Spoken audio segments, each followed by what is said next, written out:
வணக்கம் உறவுகளே. நான் எவ்வளவு மன கஷ்டம் இருந்தாலும் இந்த செடிகள், இந்த மருதாணி செடி, இந்த தக்காளி செடி, அடுத்தது பார்த்தீங்க அப்படின்னு சொன்னால் இந்த சுண்டைக்காய் செடி இப்போ தான் வந்து பூத்து வந்துட்டுருக்கு. சில ஜென்மங்கள் பண்ணின துரோகத்தினால ஒரு 10 நாள் போலீஸ் ஸ்டேஷன் ஹோம் அது மாதிரி வந்து அலைய வேண்டிய சுச்சுவேஷன் இருந்தது. இதில் பார்த்தீங்க அப்படின்னா ஒரே ஒரு ஏஞ்சல் தான் அழகாக வந்திருந்தா. இப்போ பார்த்தீங்கன்னா எனக்காக நான் வந்து பார்க்கும்போது நான் ஒருத்த மட்டும் இல்லை, இன்னும் கூட 2 பேர் 3 பேர் இருக்காங்க அப்படின்னு சொல்லிட்டு எனக்கு ஒரு குட்டி சர்ப்ரைஸ் கொடுத்துருக்காங்க இவங்க.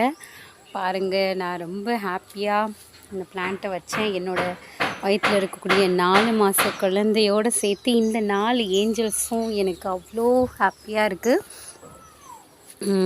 லைஃப்பில் நிறைய கஷ்டங்கள் வரும், கட்டிய ஜென்மங்களே நம்மளை வந்து காயப்படுத்தும். அப்படியெல்லாம் இருக்கும்போது இந்த மாதிரியான விஷயங்கள் எல்லாமே நமக்கு ரொம்ப சந்தோஷத்தை கொடுக்கும் இல்லையா? அதுலேருந்து நான் மீண்டு வரத்துக்கு இந்த செடிகளை எல்லாம் பார்த்து தான் ஆறுதல் ஆகிட்டுருக்கேன்.